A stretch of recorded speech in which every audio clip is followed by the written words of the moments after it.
কোয়েলকে সপাটে চড় মেরে এবার কোয়েলকে উচিত জবাব দিল রাই। হ্যাঁ বন্ধুরা, ভিডিওতে লাইক দিয়ে দেখতে থাকুন। রাইয়ের যখন অনির্বাণ এবং কোয়েলের নোংরা কথোপকথন শুনে ফেলে, ঠিক সেই মুহূর্তেই রাই বলতে থাকে যে শুধু সকালটুকু হওয়ার অপেক্ষা, তারপরে আমি ও বাড়িতে আসছি।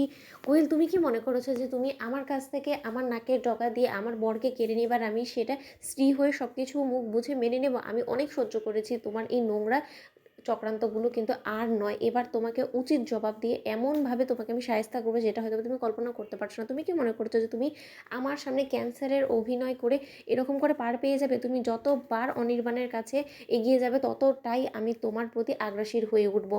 তুমি এখনো পর্যন্ত রাইকে চেনে উঠতে পারোনি, কারণ রাই যখন কিনা নিজের স্বার্থের বেলা কাউকে ছাড় দিয়ে কথা বলে না। তুমি আজকে সেটা হাড়ে হাড়ে টের পাবে। অন্যদিকে সকাল হওয়া মাত্রই স্রোত এবং সার্থক যখন বিদায় নেয় ও বাড়ি থেকে, ঠিক সেই মুহূর্তে রাই বলতে থাকে যে বৌমনি, ও বাড়িতে গিয়ে অনেক হিসেব নিকেশ আমার মেটানোর আছে। একবার সেই হিসেব নিকেশটা মিটিয়ে নিই, তারপরে বাদবাকি সব কথা তোমাকে আমি খুলে বলবো। অন্যদিকে ও বাড়িতে যাওয়া মাত্রই রাই দরজা ধাক্কাতে থাকে, আর ঠিক সেই মুহূর্তে অনির্বাণের মা দরজা খুলে রাইকে সাত সকালবেলা দেখে অবাক হয়ে যায়। বলতে থাকে যে কী ব্যাপার রাই, এরকম সাত সকালবেলা তুমি এখানে? তোমার তো আজকে বিকেলে অফিস করে তারপরে বাড়ি ফেরার কথা ছিল, তাহলে এরই মধ্যে তুমি ফিরে এলে যে? কোনো কিছুর দরকার আছে তোমার? তখন এই কথা বলা মাত্র রাই বলতে থাকে যে আপনি গুরুজন হিসেবে এই বাড়ির গোটা দায়িত্বটা আপনার উপরে ছেড়ে দিয়ে আমি ও বাড়িতে গিয়েছিলাম, কিন্তু তাই বলে আপনার নাকে ডগা দিয়ে যে এরকম নোংরামোগুলো হচ্ছে আর সেটা আপনি চেয়ে চেয়ে দেখছেন আর হতে দিচ্ছেন, সেটা ভেবেও আমার ঘেন্না হচ্ছে, জানেন তো? তখন এই কথা বলা মাত্র অনির্বাণের মা বলতে থাকে যে কী সব ভুলভাল বকছো বলো তো? কি এমন নোংরামো হচ্ছে আমার বাড়িতে আমার নাকের ডগা দিয়ে যেটা আমি জানি না? আর তুমি কি বলার চেষ্টা করছো বলো তো? এই বাড়িতে আমি ছাড়া তো একমাত্র অনির্বাণ এবং কোয়েল আছে, আর ওদের মধ্যে এমন কি সম্পর্ক তৈরি হয়ে গেছে যার ফলে কিনা ওরা নোংরামো অবধি পৌঁছে যাবে? বলো তো রাই, তুমি মুখ সামলে কথা বলবে। তুমি ভুলে যাও না যে আমি কিন্তু অনির্বাণের মা, তাই আমি আমার ছেলেকে নিয়ে কোনো রকম কোনো গাল মন্তব্য কিন্তু আমি মোটেও মেনে নেবো না। অন্যদিকে রাই অনির্বাণের মাকে সেখান থেকে সরিয়ে দিয়ে বলতে থাকে যে আপনাকে তাহলে আজকে হাতে হাতে আমি প্রমাণ দিয়ে দিচ্ছি, চলুন বরঞ্চ।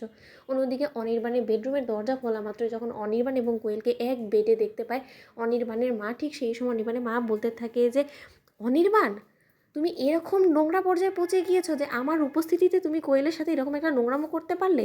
তোমার লজ্জা করছে না? অন্যদিকে কোয়েল ঘুম থেকে ওঠা মাত্রই বলতে থাকে যে দোহাই তোমার, প্লিজ রাই, তুমি আমাকে ভুল বুঝো না, তুমি আমার কথা বিশ্বাস করো। আমি এখানে শুধুমাত্র আমার মাথা ব্যথা যন্ত্রণা নিয়ে এই ঘরে এসেছিলাম, আর তারপরেই অনির্বাণ আমাকে জোর করলো যে না, আজ রাতে ও কোনো মতে আমাকে একা ঘুমোতে দিবে না আমার ঘরে, তাই আমি এই ঘরে এসে অনির্বাণের সাথে শুতে বাধ্য হয়েছি। কী করবো বলো তো? আমিও অসহায় হয়ে পড়েছি, এছাড়া কোনো কিছু না। অন্যদিকে অনির্বাণের মা বলতে থাকে যে ইচ্ছে করছে না কোয়েল, তোমাকে আমি ঘাড় ধাক্কা দিয়ে এই মুহূর্তে বাড়ি থেকে বার করে দিই, কিন্তু কী করবো বলো তো? আমিও তো আমার ছেলের ভালোবাসা এমন পরিমাণে অন্ধ হয়ে গিয়েছি যে আমারই সামনে আমারই নাকের ডগা দিয়ে এরকম নোংরামো হচ্ছে, আর আমার ছেলের বউয়ের সাথে দিনের পর দিন এরকম অন্যায় হয়ে যাচ্ছে, আর সেটা আমাকে চোখে দেখেও সহ্য করতে হচ্ছে। কারণ এখানে তো আমার ছেলের বউ নিজের পায়ে নিজেই কুড়োলটা মেরেছে, ওর স্বামীকে অন্য একটা পর মহিলার হাতে হস্তান্তর করে দিয়ে। কী রাই, এবার নিশ্চয়ই তুমি পস্তাচ্ছ? তো বন্ধুর ভিডিওটি ভালো লাগলে সাবস্ক্রাইব করতে ভুলো না।